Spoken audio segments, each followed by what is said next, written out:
Ce n'est pas la panique, la psychose de la pénurie d'essence dans les stations-service, simplement une certaine précipitation. Les automobilistes prennent les devants, surtout si le carburant est lié à leur travail. On fait le plein au cas où. En tant que commercial, j'ai besoin de circuler, donc automatiquement il faut de l'essence. Donc aujourd'hui je prends les devants, c'est-à-dire que là j'ai 3/4 du plein, mais comme j'ai des déplacements à faire toute la semaine, je préfère prendre les devants, donc c'est pour ça que je fais mon plein. Je fais à peu près 800 km, 800 à 900 km avec le plein.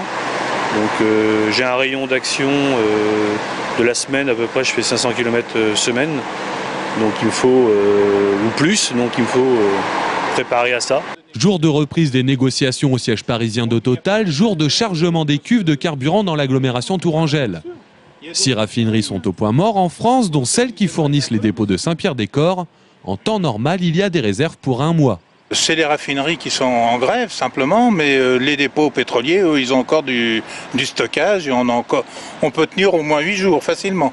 Donc avant que les 3 dépôts soient vides, à mon avis, les négociations seront finies et tout le monde aura repris son travail. Le bras de fer entre les syndicats et la direction de Total s'est assoupli depuis l'intervention de l'Elysée. Le groupe pétrolier est prié de faire marche arrière sur les fermetures de raffineries. Et de l'autre côté de la pompe, les clients ont aussi le sentiment de perdre du temps. Encore une fois, on voit qu'une multinationale comme Total n'a pas anticipé des formations de ses personnels. Et elle aurait dû anticiper. Il est vrai que les raffineries ont de moins en moins de commandes, mais la DRH aurait dû anticiper ce travail de formation des raffineurs pour les orienter auprès d'autres métiers. On a tous changé de métier. Dimanche, les syndicats avaient rompu les négociations et créé l'inquiétude sur la pompe. 2 jours plus tard, les négociations avancent, la pénurie recule.